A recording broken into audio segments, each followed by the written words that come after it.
Ladies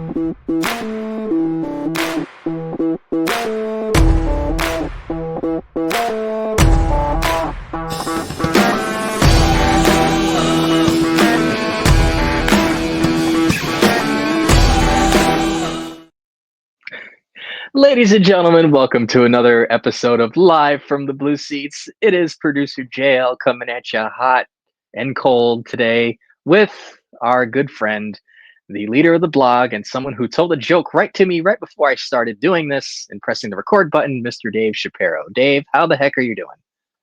I am good. My ears got blown out by the intro music. I always forget to lower my volume on my headphones when you play that, and that might be the reason why my wife thinks I'm deaf. Well, better fix your settings, old man, because that's going to be like that every single time. So, This has nothing to do with being old. This has to do with I don't even know what volume you set that intro music on to, but damn, it's dude. legitimately been the same since we've started, but that's okay. All It right, hasn't been. whatever. It's not high. I tell you that. So So if it's I don't getting know. louder, that means my hearing's getting better. But don't tell my wife that because I still enjoy the fact that she thinks I'm deaf, so I can kind of like zone out when I want to. Okay, Dave. I will keep your very public secret secret. That's As okay. I say that, she's in the next room. She can hear me. Like, I'm sure she can. She's probably got something waiting for you. That's probably not pleasant. So that's okay. no, no, no. She's used to this. She ignores me too. It's all good.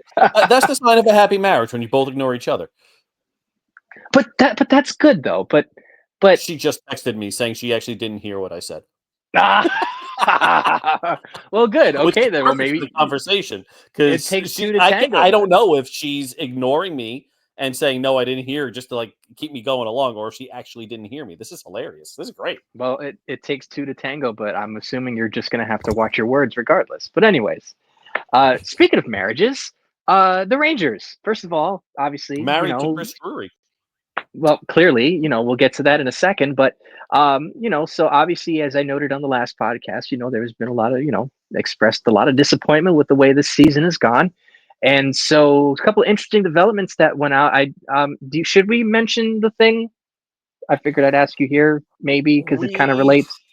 he- it'll If, come up in the jury conversation. I don't want to spend too much time on it because I think what I wrote on the allegations covered everything, and I don't want to go too deep into it because it's been covered. Everybody said what they want to say. The Rangers aren't going to do anything about it. Okay. So basically, in short, you heard about that. That happened towards the end of the season, and it essentially kind of was part of a couple of things that went on as the season ended. So obviously, like I said, we expressed some disappointment, with the way, the Rangers didn't finish the season on a high note. And then, we'll get right into it. So right before the Easter holiday, the New York Rangers fired Peter Laviolette. And just a couple of days later, after the exit interviews, James Dolan had decided to sign Chris Drury to a multi-year deal. So now that we've kind of, essentially, I don't want to say fully gotten past this tragedy of a season, in essentially the wake of this new season that's going to possibly come about, just what are your thoughts on first we'll touch on Drury, then we'll touch on Laviolette because that'll definitely transition into what we want to talk about later on. Which, if you were living under a rock, which apparently I must have been, some pretty interesting news about the Rangers coaching search, but we'll get right to that. But we'll talk about the old guard that was in charge in Peter Laviolette. So obviously, like I said, Peter Laviolette let go with 1 year remaining on his contract, was sort of kind of checked out towards the end of the season. You can just tell by his body language and the way the interviews went, just kind of seemed like the fit just kind of didn't fit anymore. You can tell he was just kind of get through the motions, trying to play the vets and, kind of seemingly slighting some of the young kids to a degree. So just, I guess, give me your thoughts, Dave, on just Laviolette's dismissal, the way the season ended, and I guess probably, kind of maybe what went wrong. I mean, I think I've been pretty consistent with what I've said. Laviolette didn't help himself, especially with his decisions on the blue line and with Capo Caco, but he was far from the biggest issue on this team. And we all know that injuries and vertigo, specifically for Chris Kreider, played an issue. But there was something about the players simply tuning out what is now their third straight coach after one season. They played great under David Quinn that first season. Then they tuned him out. Then they played great under Gerard Gallant in that first season. Then they tuned him out. And then they played great under Peter Laviolette on the first season. Then they tuned him out. This is on the players.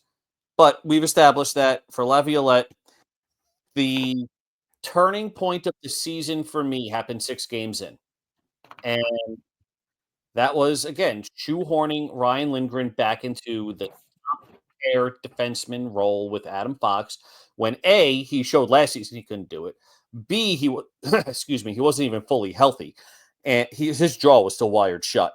And C, K'Andre Miller and Adam Fox made a solid top pairing. They were a 60% possession share. And I think it was like a 58% expected goal share. They were a dominant top pair. And they got broken up. And we all saw what happened after that. K'Andre Miller's game went to hell. And I know everyone's going to say Miller's terrible. He's not. He's not. He, for the most part, is solid. He made a lot of mental errors that wound up in the back of the net, which is why people were focusing on him, because everything always wound up in the back of the net. Combination bad luck, combination mental lapses, combination everybody on the Rangers still, being the Rangers and essentially quiet quitting. But I digress. Not Laviolette's fault, but he did need to go. I'm not losing sleep over that. And that was clear. I'm a little bit disappointed on some of the other things that came out from breakup day. But we'll get to that, won't we? We'll get to that. I guess we will, so to speak, and I guess you'll have to lead into that.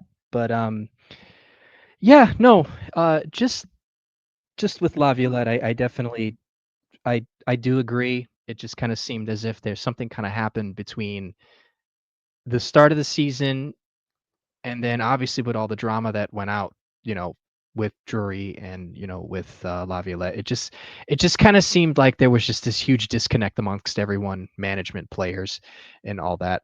But so obviously, Drury is essentially the man that has to answer for this. And I guess maybe just kind of just an assessment on, what do you think kind of, how can I put this?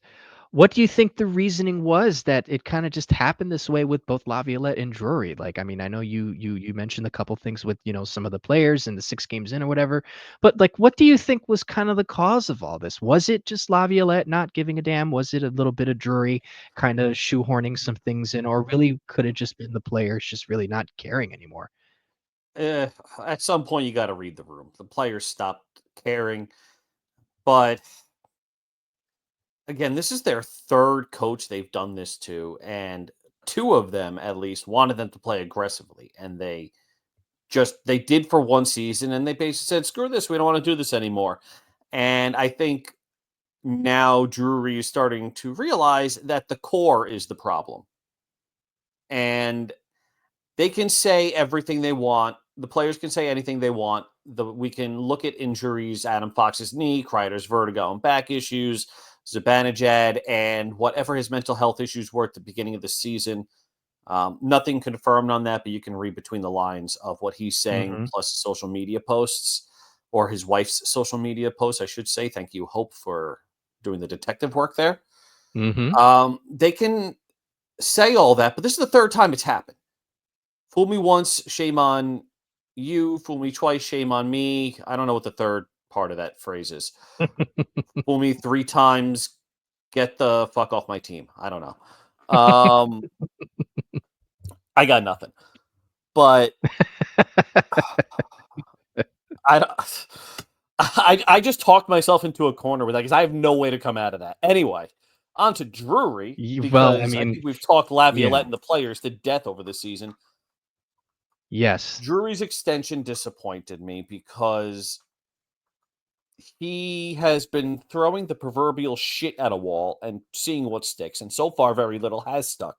His coaches haven't stuck.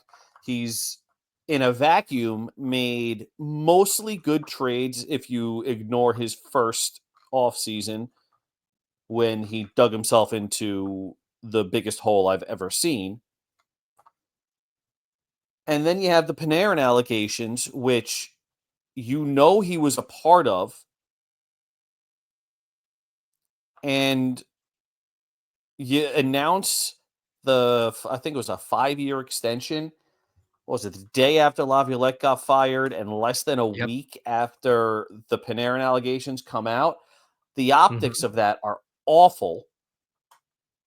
And I've said my piece on that. I think Panarin needs to go. He won't, but I think he needs to go. I said Drury needed to go. He won't. Laviolette will take the fall for that too, I guess. It's disappointing. And even if you want to say all of his hockey moves are great, he should have been let go for this specific incident. But most people went, even without the Panarin allegations, when that extension was announced, I think 98% of the fan base groaned in unison. Right. How do you extend somebody? We don't even know what his plan is anymore. We don't. What is Drew over the last 4 or 5, however many. He started in 21, or at the end of the 21 21, season. 22, 23, 24. So 25. This is his 5th year. 5th offseason. What is his plan? I'm asking you that. What is his plan to move the team forward next year, 3 years, 5 years? What is it? Well, I guess before I answer that, I just give my thoughts on that because it'll lead right into it. I guess just, upon hearing the news of the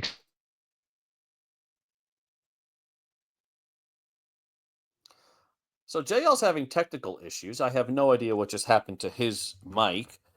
You there? Can you hear me now? Now we can, Mr. Verizon. What the hell happened to you? Geez, I don't know. You get You kidnapped? tell me. I don't know. Oh, I'm plugged into Wi-Fi. I'm plugged in, so. I mean, the definition of Wi-Fi means you're not plugged in, so you might want to look at that. That's kind of the point, Dave. I was making a joke. I can't tell with you because honestly, you've known me for how long and know that sometimes I say dumb things on purpose, but anyways, but you can hear me now though, correct? given our audience, they're actually going to go try to plug themselves into Wi-Fi. No offense to the old people, sorry. No, I'm don't having some fun them. because I'm the resident grandpa on Okay. the site, all right? That is true. Well, now that you can hear me, old man, I will say this just about Drury. I guess I kind of had an idea of what his plan was because you could kind of see, he was just trying to build the team similar to the way I guess the old Boston Bruins were, and at least the current iteration of the Florida Panthers. A team that even though there's certain things that we won't be able to replicate from that Florida team. You can tell that's what he's trying to do. But I guess what Can't do that without Magic happens Chuck. is that I Jesus. guess in certain aspects. But right, that's what I'm alluding to. That's the point I'm trying to make, is that, it's hard to do that without a guy like that, because and even also a guy like an Alexander Barkov, so to speak. You need a guy who can not only shut people down, but also still have that sort of elite skill. And I think what it is that I think Drury's trying to chase something, right? And I think that plan that you talked about has kind of shifted over the years because obviously it all started out with Jack Eichel, and it might actually end with Jack Eichel at some point because Eichel is going to be a free agent after this season, and I don't think he's going to stay in Vegas, all things considered. So I think he's trying to find that one player, which, I guess you can probably say echoed a little bit in terms of the drafting of Gabe Perreault, and just kind of the usage of some of the guys they currently have on the roster so far. Now, you talk about the Panarin allegations. Obviously, I'm not going to sit here and be a hypocrite and go online and say that all the guys in Chicago had to get fired, because of it, and rightly so they did, and not say the same thing about Chris Drury. Now, obviously, we know James Dolan doesn't operate that way, and it has to take a real legit, sexual allegations for him to really kind of do something. It has to hit his pockets. I will say though, even if he did give Drury an extension, I do feel that if they do underperform this year, especially with, the potential new coaching staff, which we will touch on, I really think that there will be at some point that he will have to reconsider the extension because James Dolan, money is of no object to this guy. So I'm sure he can sign someone to an extension. He did that a couple of times with some of the Knicks general managers where he signed some guys to extensions and then fired them shortly after they signed it. So I think at least in that sense, he has to kind of put up or shut up this season. Now, like I said, obviously the whole Panarin thing, Panarin needs to go. And that crushes me as a fan because Panarin was my favorite player, and you hate to see it, but he has to go. But like you said, he's probably not going to unless Drury decides to ship him off for assets because this is going to be his last year, which could still happen in the summer. You kind of hope it does, because you don't need a guy like that around here, and that probably did play a bit of part in what happened with the clubhouse dynamic. But just in terms of Drury again, what is he trying to do? It's like you said, it's really hard to tell because I thought I had an idea of what he was looking to do. And then this season happened, and now I'm more confused than ever. I think I still know what he's trying to do, and is essentially create this sort of big physical team with some speed that has a couple of skill guys who can make a couple of plays. And I honestly, now that I'm thinking about it, the coaching decision that might end up being what we're going to talk about in a couple minutes kind of makes sense. I also think they're trying to build this sort of hybrid Tampa Bay Lightning 2004 kind of team because it essentially the defensive scheme is going to be the same, with the shift in what they're trying to do. And with some of the players that they're getting, it's aggressive defensive skill with a lot of high-end offense. So how he's going to pull that off, I have no idea. Uh maybe this offseason he signs a couple of players that sort of fit the bill, move some other players out. I don't know. But I'm with you. I'm having trouble figuring out what exactly is really going to happen with that. Like I think I still have an idea. Like I said, I'm a little bit less clear about it now more than ever. Now, I guess you talk about plans, and I guess we'll touch on this before we touch on the future or the upcoming, rather. So obviously, breakup day happened, and there were a couple of players who kind of discussed certain things, and I just want to touch on this just to kind of get your thoughts. I know we probably spoke about this ad nauseum on the blog and whatever, but I guess doing the podcast, we haven't talked about it in a while. A couple different quotes. I don't have the exact quotes in front of me, so I'll just go off of the attitudes that were in at least these two specific players, and I guess you could probably fill in the rest. So Vincent Trocheck and Mika Zibanejad essentially had two different types of, exit interviews. Now, if you didn't know, JT Miller was not part of the exit interview process because there was a death, whether it was either his wife's family or his family, or a death of someone that he knew very well. So he was not available to be there for that. But Vincent Trocheck I think it was a friend. A friend, right. So he wasn't able to be there on that. So we don't know what he would have said, or maybe they did something after the fact. Who knows? But for some of the stuff on breakup day, you know, um, Vincent Trocheck essentially spoke about it being on the players and how they failed to perform during the regular season and how they failed to essentially meet the moment and pretty much confirm that a lot of the outside distractions ended up kind of getting in the way. But Mika Zibanejad, on the other hand, while seemingly what he said was sort of innocuous, essentially kind of put it off of himself.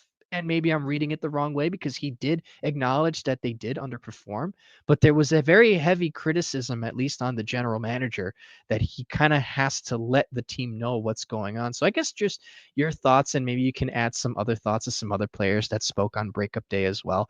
Just kind of your thoughts on that. And, did that lead to the dismissal of Laviolette? And, maybe that sort of led to other things. What are your thoughts on what happened on breakup day?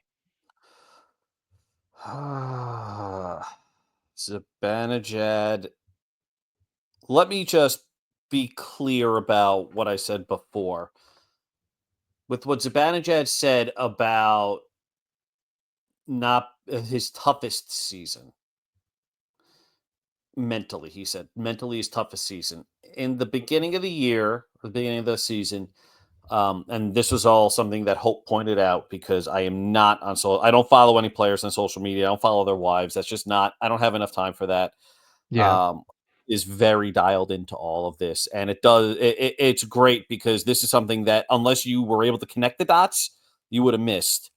Zibanejad's wife was posting a lot on Instagram stories about how they were having people stay with them. Thank you for staying with us and helping us through this. Very vague, but still, they had people staying with them, and they were very clearly dealing with something. Don't know exactly what. Personally, I don't care exactly what. It's their business. They do what they do what they do. You tie that to what Zibanejad said about this being mentally his toughest season. People took that as, oh, that has to do with Goodrow. Oh, that has to do with Trouba. Oh, No, that's to do with Kreider. No, no, it's two that is completely a different hard things. no. There is no way, in any No, way, shape, or form, Zibanejad got depressed because Goodrow was waived and Trouba was forced out. There is no. As no way. these guys are Like, this is professionals, they hockey. know how to separate that. And Yeah. good for Mika for speaking out on that and being open about his struggles. Yeah.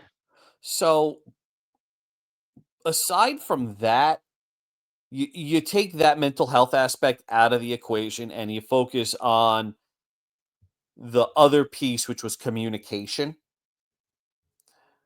There are varying thought processes here. The first is, it's not a GM's responsibility to ask permission to move on from players. It's not.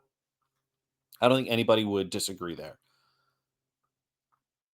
And this is where we're going to get into, I guess, a generational divide with some of the Gen Xers and, some of younger millennials and Gen Z. The newer player, the younger player, and Zibanejad's born in what, 93? Yeah, he's 90, a couple 90. he's close to me in age. Yeah, he's 31, 32. Yeah, So so 33, I think. 93, 94, around there. That puts him at the younger millennial. He's on the cusp of Gen Z. And you get to those age groups, and this is a generalization, it's not 100%, but you get to those age groups, and there is a little more hand holding, and the hard ass version of what we're used to doesn't work with them. And that is, again, not a Drury issue on the surface. But for somebody like Drury, who has been way too involved with players, the Kravtsov thing, the trade memo, all of this, he is way too involved at a management level. He micromanages everything, is what I'm trying to get at, and I phrased it very poorly. But he's micromanaging way too much.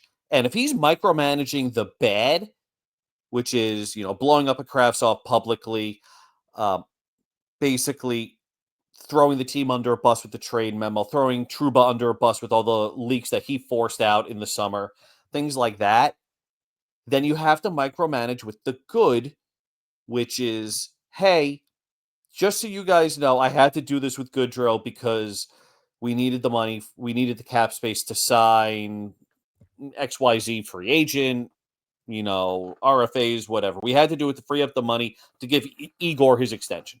There. It was a business decision. It had to be done. I'm sorry. That extra layer of communication goes a long way, and it shows a little bit of respect. It doesn't seem like he did that, but Zibanejad shouldn't lose his mind over that. And no player should expect it.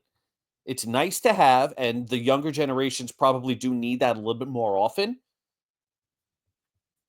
And don't take that the wrong way if anybody's listening. Like, I'm not trying to be a dick. All right. I'm just calling it out. Like, I need some hand holding. JL, you need some hand holding, but Well, everybody needs it at times. Sometimes when you see your friends go, you need, hey, listen, this is why I had to do it. And then with the trade memo, I'm true, but notwithstanding on this one, but with the trade memo, go to Kreider and be like, hey, listen, I'm going to do this.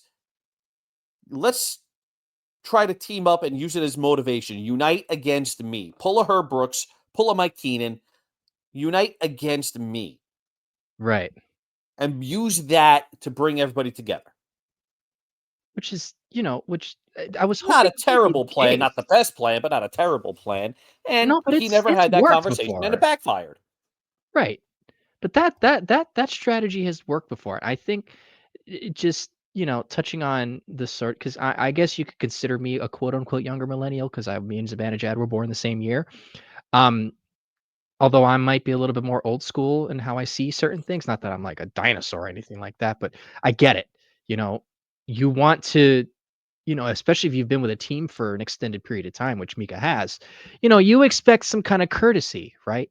But at the same time, though, at least in this business, you're paid to, not to say that you're not paid to have thoughts, of course. If you're a respected player on a team, it's always valuable for a franchise to, and look, I'll say this, look, Mika Zibanejad's a very respected player. I know a lot of people don't like the guy. I thought he's still a professional NHL player. He conducts himself very, very, very respectfully and professionally, and he's done more good than harm to this franchise. And granted, some people don't like the guy. I still think he still has some value in this franchise, depending on what that type might be. Who knows? But at the same time, though, like, yeah, you want them to say, okay, well, look, we're going to do this. This is what's going to happen. Be open. But Chris Drury doesn't have to constantly go and tell them, like, hey, we're going to do this. I think that was something that, after the Penguins dismissed Mike Sullivan, who we will get into because I know you are all waiting for it. That's why you're listening to this. Mark Madden, the the ever huge clown in Pittsburgh sports media. And by the way, if you ever get a chance to rattle him on Twitter, please do. He is so triggered. It's the funniest thing. But even they don't like him out there. And he asked a very forward question, which was like, did you consult Sid? As if Kyle Dubas needs to run everything through Crosby.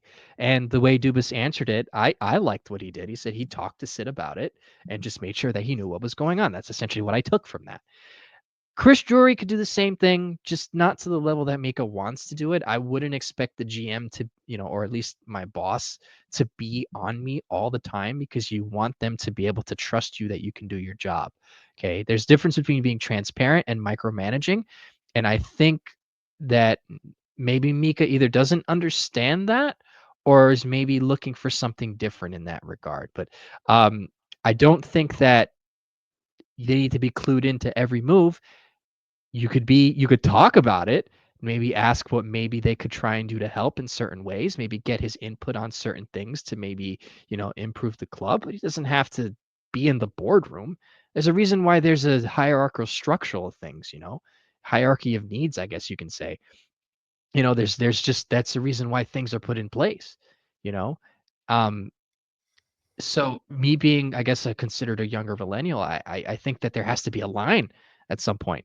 And, I guess maybe Zibanejad feels that he's owed a little bit more, but in the reality of it, he's probably not. And I think maybe that also comes from a bit of just, some form of, and I'm only using the word anxiety in the sense of hockey terms only, that he might be on the block next and he just wants to be prepared for it. And that's a perfectly valid reason to think that, because his name was floated around, and he actually, I think that was proven correctly, that he did get offered to Vancouver, and then, but it didn't really go anywhere, or maybe that was false. But either way, his name has still been thrown around. So at the end of the day, your job is to, yeah, you can, have a say, but at the end of the day, you still got to play hockey. So if you're going to let that kind of dictate the way you go about things, strict, and again, I'm speaking strictly on the ice only, then there's a problem. But yeah. Um, so I guess since we already mentioned it, I think, would this be a good time to transition into that, David? So we're about 30 minutes in, and not that it's a big secret, but we've kind of, tiptoed around this sort of obvious news. But if you're still listening, thank you very much. We appreciate your click. We're gonna get into the meat of it now. Well, hold Uh, on. If oh, you listened to the whole thing and then skip ahead to this, thank you for listening to the first half of our ramblings. If you skipped yeah, but ahead, you missed some fun ramblings and JL's connecting to Wi-Fi. Right, which I am keeping in, by the way. Um, but so obviously, the new as we're recording this, we found essentially this news out today. What is it? Thursday, May 1st. This will come out, tomorrow or the 2nd or maybe later today. So news comes out. It is essentially in the air, the most obvious news ever. Mike Sullivan was released by the Pittsburgh Penguins a couple days ago, and it is already, essentially being put out there that Mike Sullivan will be the 38th head coach of the New York Rangers. And other reports are saying that this is going to be probably one of the richer deals in franchise and coaching history. Then you had something else to add on to it. There was some smoke around the New York Rangers and John Tortorella that he may be coming back to the organization in some capacity. And that news has essentially sort of leaked its way back into the discussion. Obviously, that's not completely known as of yet. But the big news here is that Mike Sullivan will more than likely be the next head coach of this team. And that's something that we've been talking about. That's something that a lot of us had really preferred over Peter Laviolette in the past. Obviously, you couldn't do it then because he was employed by the Pittsburgh Penguins. But it kind of seems like now that Chris Drury has this guy. So, Dave, your thoughts on basically the Rangers bringing in their good old friend Mike Sullivan? That was the worst kept secret in the NHL. Like, Yeah, no as kidding. soon as he was fired, everybody knew he was coming to the Rangers. Mm-hmm. Like, I think it was reported Anaheim reached out to him and he might want to go to Boston, but Charlie McAvoy is his son-in-law. I can't imagine that ever actually happening. But, like, it was the worst kept. It was like saying JT Miller is going to the Rangers and Patrick Kane is going to the Rangers. The worst kept secrets ever. Mike Sullivan will be the Rangers head coach if it's not already official by the time we record this, or by the time we release this, I should say. Mm-hmm. He's going to be the new head coach. And from what it sounds like, and I've heard this from a couple of people close to the org, John Tortorella may, I put it as 65-35, come on as an assistant or an associate. He was verbal about wanting to go to the right situation, but also wanting to spend more time with his kids, or grandkids, I should say. Mm-hmm. So, less stress, gets to come back to, I think he coached Drury in his tenure. Yes, he did. He coached him from 09 to 2012 or 2011, 2012. Which means Sully was also part of that, I believe. Yes. So this Okay. is essentially a reunion of some sorts, if you think about it at Yes. some point. It's just if you're flipping around the deck chairs a little bit. A little bit, but Suit wrote up about Sully and what he's going to bring to the Rangers. What is this, Thursday? So he wrote that Tuesday, and Mhm. Sully was fired Monday. Yep. Talking about moving quickly. Yeah. Sully is the third out of four coaches that this core has had that will want them to play aggressively. Now, the Rangers basically tuned out David Quinn. Gerard Gallant didn't really play his system. And Laviolette, for the most part, wanted them to play aggressively, but retreated to the 1-3-1 a little bit too much, and that led to the passive play. Sullivan prefers either a 2-1-2, I'm talking about forechecks here, a 2-1-2, which, send two guys in, aggressively pressure the man with the puck and passing lanes. And then you have the F3, who reads the situation, reads the play, and tries to anticipate a play and force a turnover. Mhm. Or an aggressive 1-2-2, which is essentially one man chasing the puck carrier, the next two guys, F2 and F3, reading the play, trying to, again, create turnovers in the offensive zone. They'll play around between the dots and the tops of the circles, and then your D are pressed up, probably blue line, neutral zone, face-off dots, somewhere around that area to, again, Mhm. create more turnovers. The difference between Sully and Torts and Laviolette and a Quinn is how they approach the game and how they approach matchups. Laviolette started his Rangers career with solid matchups, but kind of deferred to old reliable, especially in the playoffs and especially against Florida. Deferred to old reliable, which is no longer reliable. Mm-hmm. Both Sully and Torts have a history of seeing guys in decline and adjusting the lineups accordingly.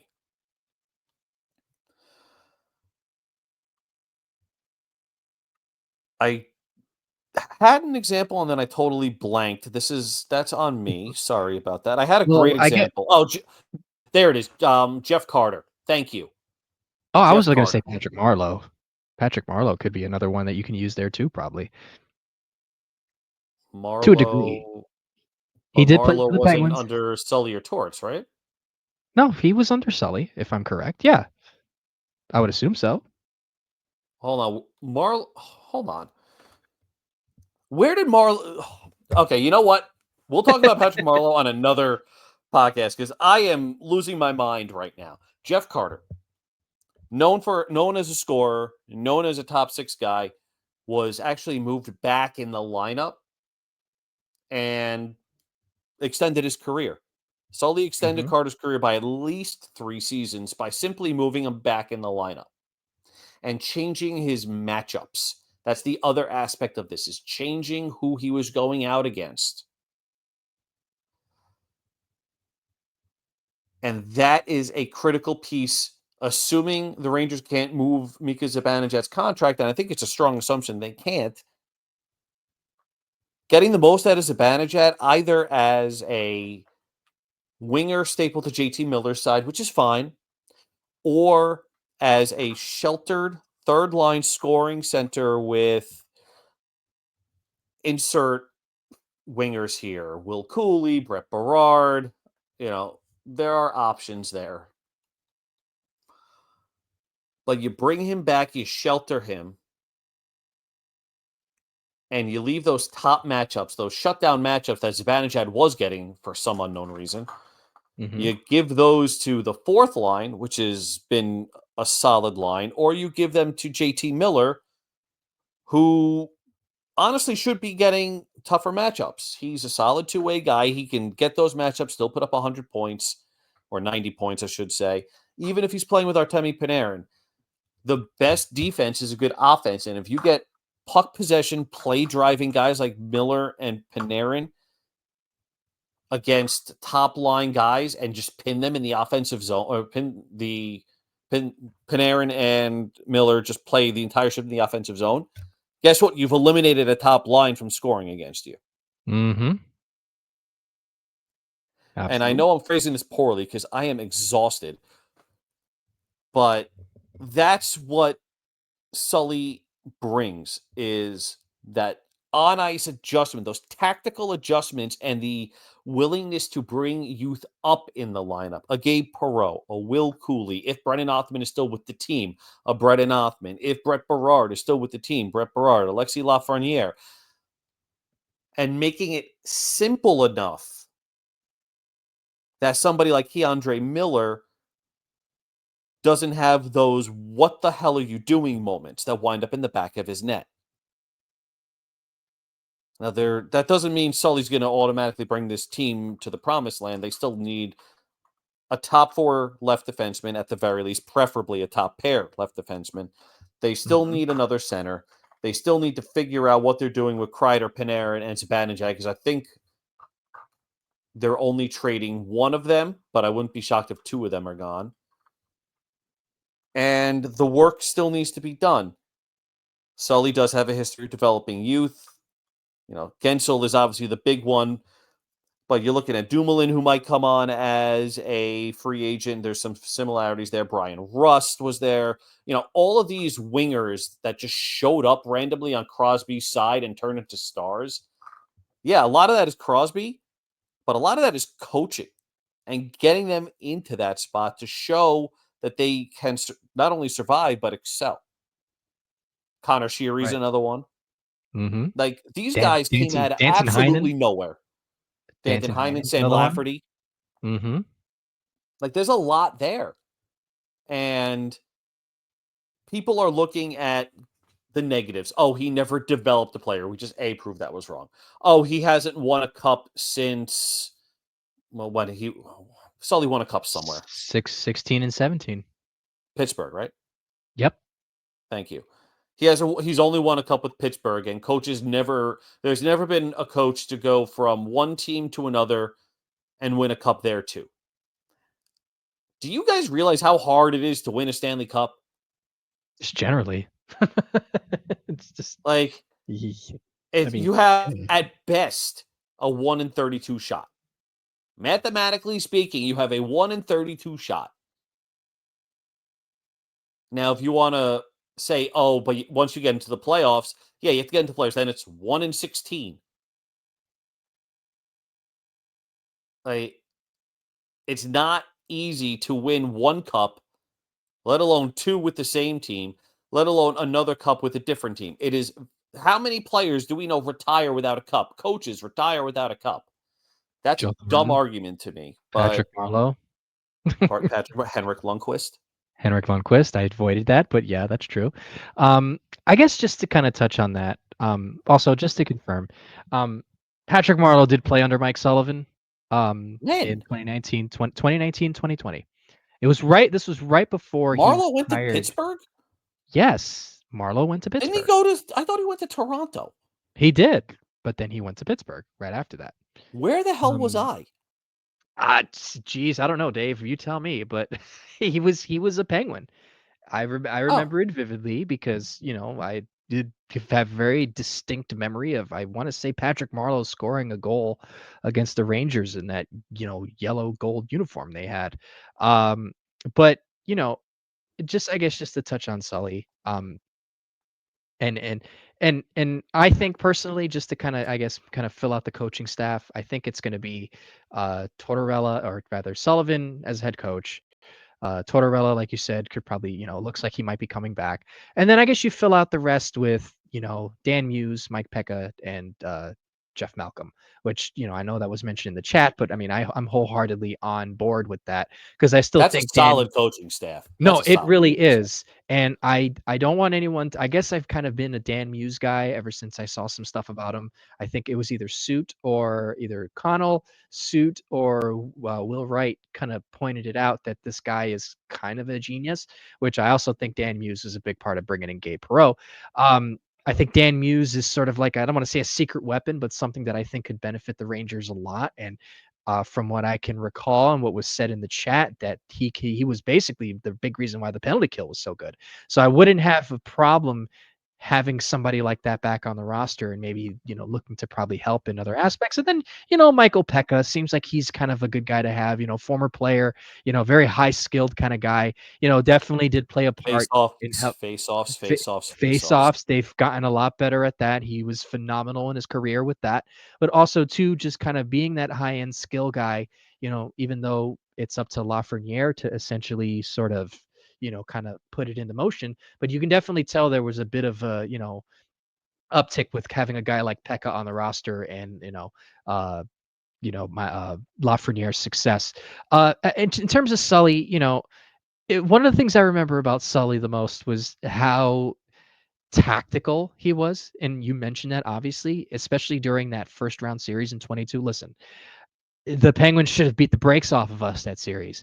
How the Rangers ended up winning that round, obviously, that's stuff of, I don't say miracles. I was in Italy for that one, for Game 7. I was actually in the building when that happened, which, even to me, I was still in disbelief because I was waiting for the because that was the thing, with Sullivan and the Penguins. You kind of saw them turn a page. They had Willie Desjardins, or was it Willie Desjardins or something Johnston? Mike Johnston, I think. But they were going through a couple of coaches after Dan Bilesma, and there was this sort of like disarray that the organization had. Especially, I can't remember if Desjardins was the coach when the Rangers eliminated them in 15, but they definitely did fire their coach that year. Might have been Willie Desjardins, I forget. But they had fired Dan Bilesma. Everything was kind of up in flux. They were, they weren't getting any younger. Crosby, Malkin, and Letang were getting a little bit older. And then Sully comes in. They add a couple of pieces to the team, and they immediately win a Stanley Cup. Now, like you said, Sidney Crosby is Sidney Crosby, but there was a The clear Rangers have shift in- Artemi Panarin. The Rangers have Igor Shesterkin. The Rangers have Adam Fox. I hate these comparisons. Sorry. No, right, but I'm more speaking about just Sully's impact, right? Yes. Um, But that's so another I, common thing is the Rangers don't have Crosby and Malkin and Letang. well, you Yeah, they got have Panarin, Igor Igor, and and Fox. Panarin, yeah. Like, I mean, obviously, And probably JT Miller. And Fox is probably better than some of the defensemen that Penguins team had at some point, But the point I'm trying to make, though, because I do agree with you on that the Rangers have a lot of talent, is that Sully took a team that was in disarray that had, essentially like what's happening here. Sully took a team that was in disarray, was finally able to get his spotlight under his basically able to get his due because he was still assistant coach with Tortorella for some time. So I think around, even with the Rangers and even Vancouver at the time. So Sully finally got his chance after a lot of people forget Mike Sullivan was the coach of the Boston Bruins when he was younger, back in like the late 90s, early 2000s. And it didn't really go well because I guess he tried to be somebody that he wasn't, but was able to learn under Tortorella and a couple other, places. And he took a very good Pittsburgh Penguins team and made them Stanley Cup champions. So the way I see it is that while this may not be the, ultimate finishing move that, was similar to when Mike Keenan joined the Rangers in 94, 93, 94, it's definitely going to make a difference because now you're going to have, and look, this is not to knock Peter Laviolette by any means because, my thoughts are very well known about Peter Laviolette as a coach, and I still think he can still be a useful NHL coach. It's just sometimes the clock runs out quicker in some places than others.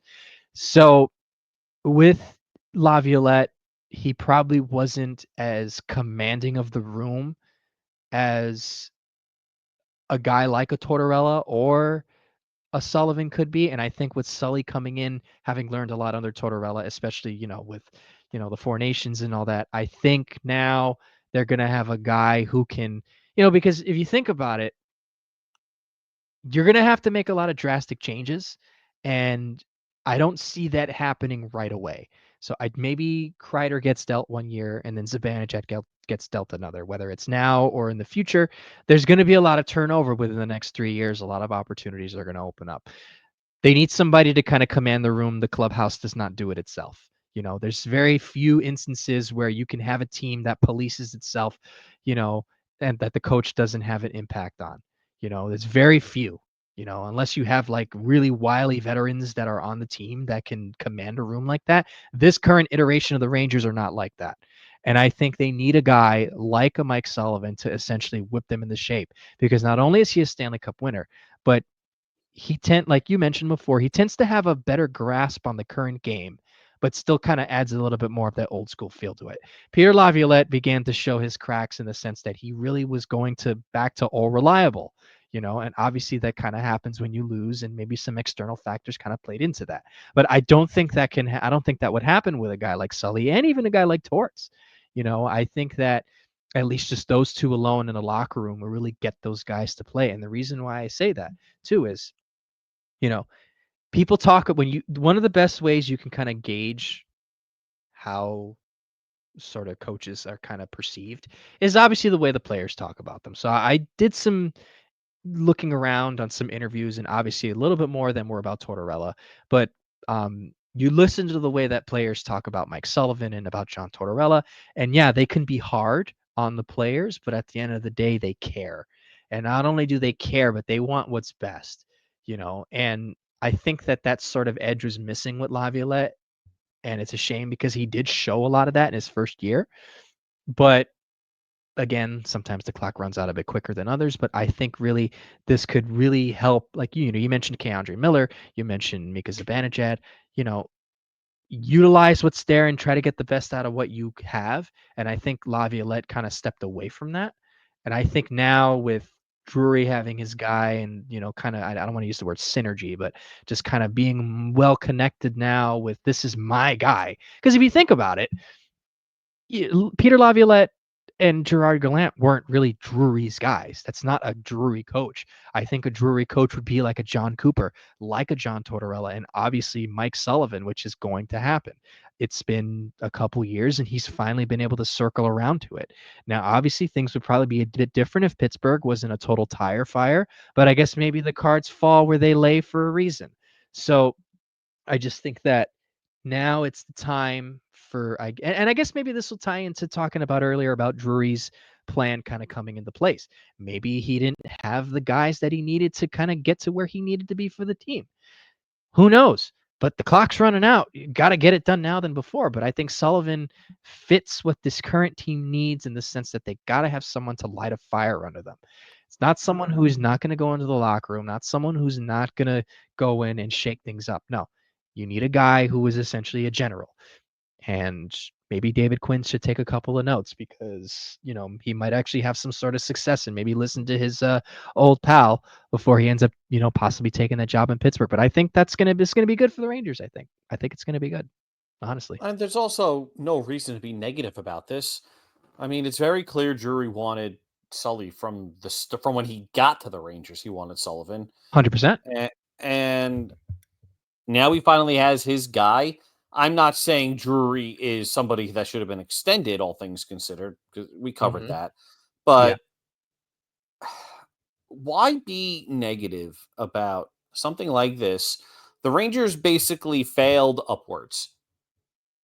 The only other way they could have failed upwards, they did. They failed. They had a crappy season. They got a better coach, a better associate coach. And the only way they could have outdone themselves was letting Drury fail upwards into just the president role.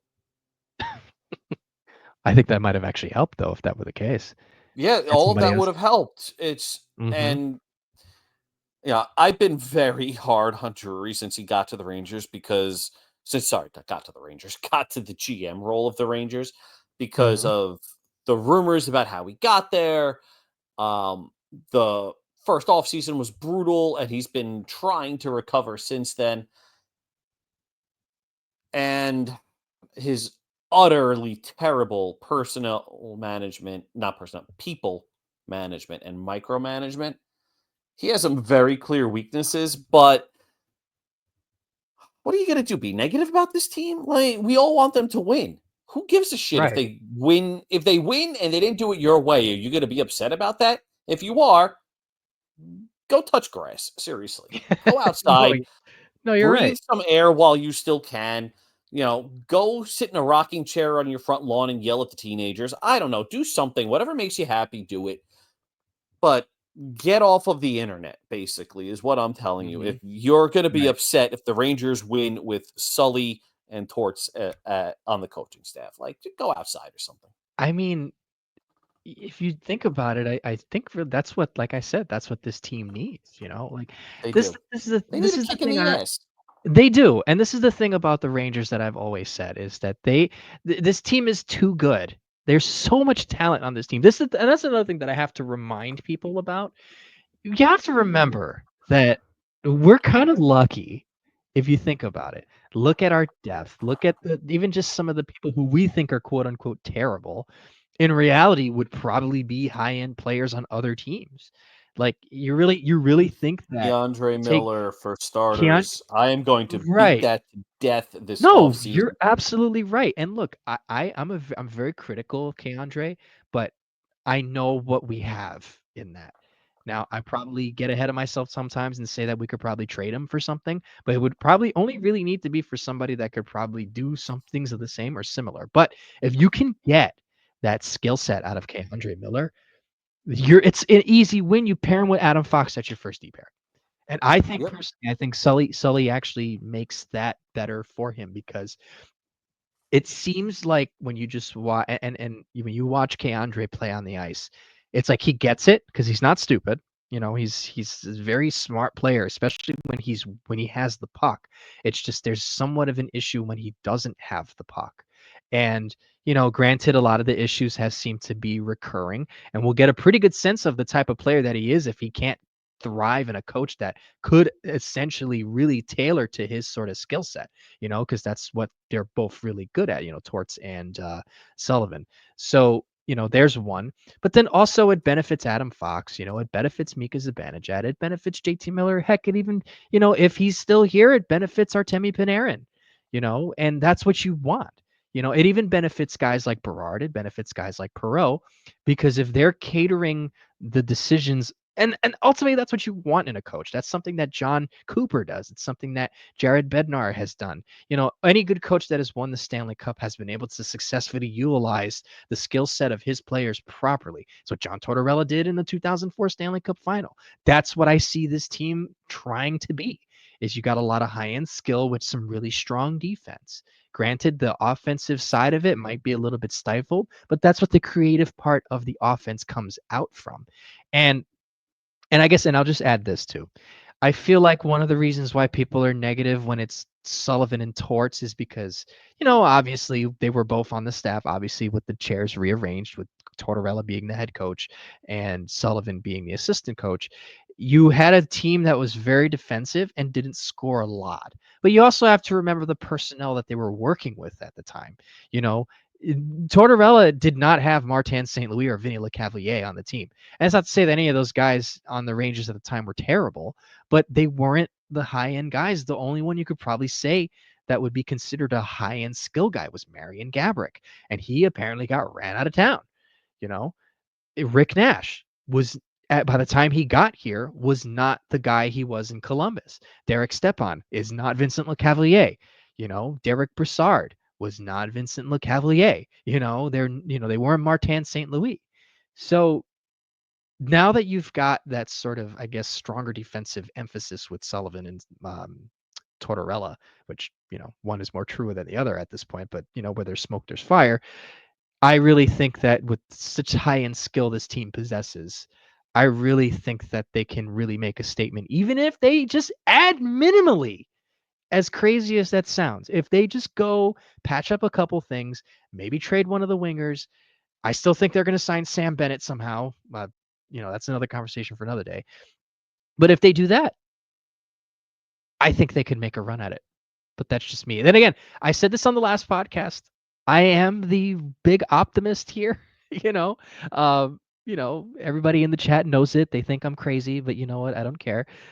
Dave thinks I'm bonkers, but look, I mean, like you said, there's no point of being upset about it. This might be a good thing. Who knows? We'll find out. It's the same thing when they hired Laviolette. Who the heck knows? And it You're paid better dividends off just immediately. being happy. Like, just be happy.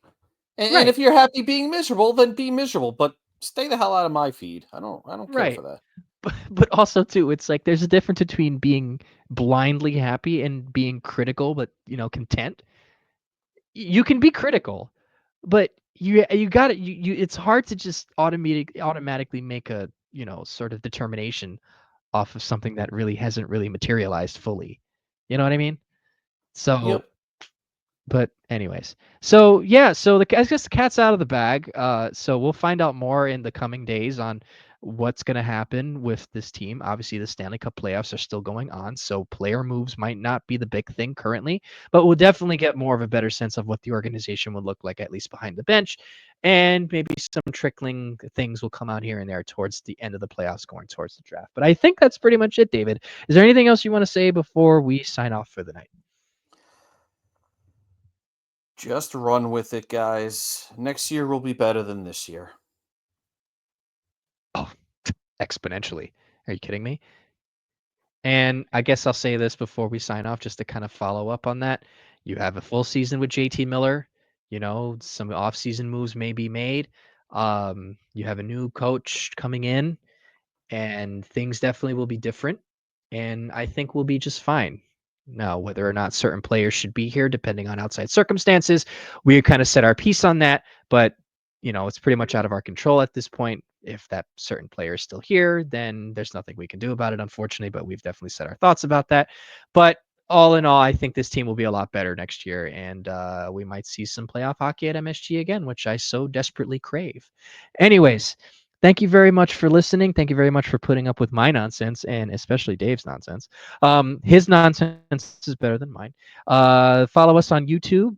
Click the like button and the bell for notifications to subscribe. You can follow us on Blue Sky, live from the Blue Seats. You'll see us there. Follow us on Twitter. Same thing. And, find us on the blog and, hit us up for the most part.